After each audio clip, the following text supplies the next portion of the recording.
बाली को मार डालूंगा। ब्रह्मा और इंद्र के शरण में जाने ही उसके प्राण नहीं बचेंगे। जो लोग मित्र के दुख से दुखी नहीं होते, उन्हें देखने से बड़ा पाप लगता है। अपने पर्वत के समान दुख को धूल के समान जानकर और मित्र के धूल के समान दुख को पर्वत के समान जानना, जिनके स्वभाव से ऐसी बुद्धि प्राप्त नहीं होती, वे मूर्ख हठपूर्वक क्यों मित्रता करते हैं। मित्र का धर्म है कि वह मित्र को बुरे मार्ग से रोककर अच्छे मार्ग पर चलाए, उसके गुण प्रकट करे और अवगुणों को छिपाए। देने लेने में मन में शंका न रखना, अपने बल के अनुसार सदा हित ही करता रहे। विपत्ति के समय 100 गुना प्रेम अधिक करें।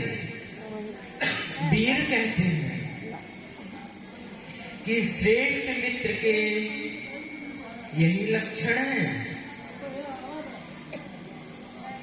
जो सामने बना बनाकर कोमल वचन कहता है और पीठ पीछे बुराई करता है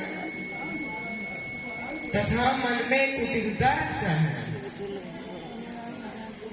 इस तरह जिसका मन सांप की चाल के समान टेढ़ा है, ऐसे कुमित्र को त्यागने में ही भलाई है। मूर्ख सेवक, कंजूस राजा, कुलता स्त्री और कपटी मित्र, ये चारों पीड़ा देने वाले हैं। हे सखे, मेरे बल पर अब तुम चिंता छोड़ दो। मैं सब प्रकार से तुम्हारी सहायता करूंगा।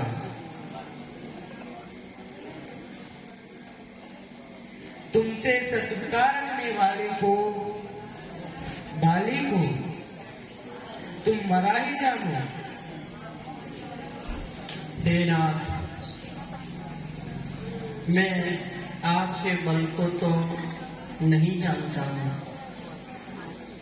आप जैसा कह रहे हैं ऐसा ही होगा प्रभु, किंतु बाली का बल तो मैंने प्रत्यक्ष अपनी आंखों से देखा है।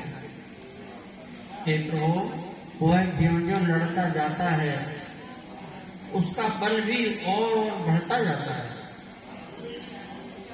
बाली बड़े बड़े पर्वतों को उखाड़ लेता है और आकाश में फेंक देता है और फिर गेंद की तरह से उसको हथेली में रोक लेता है।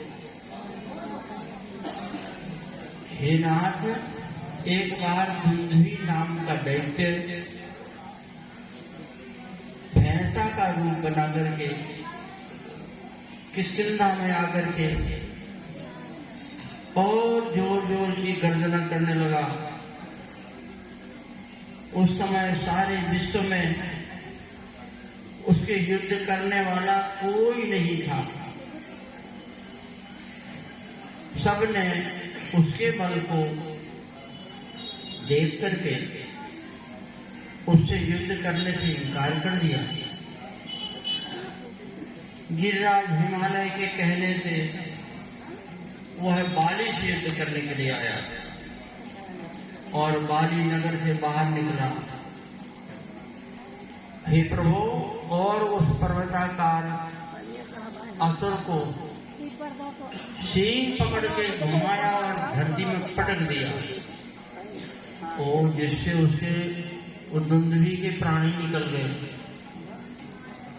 तब उसके बाद में उसे उठा करके रावण ने एक योजन दूर फेंक दिया।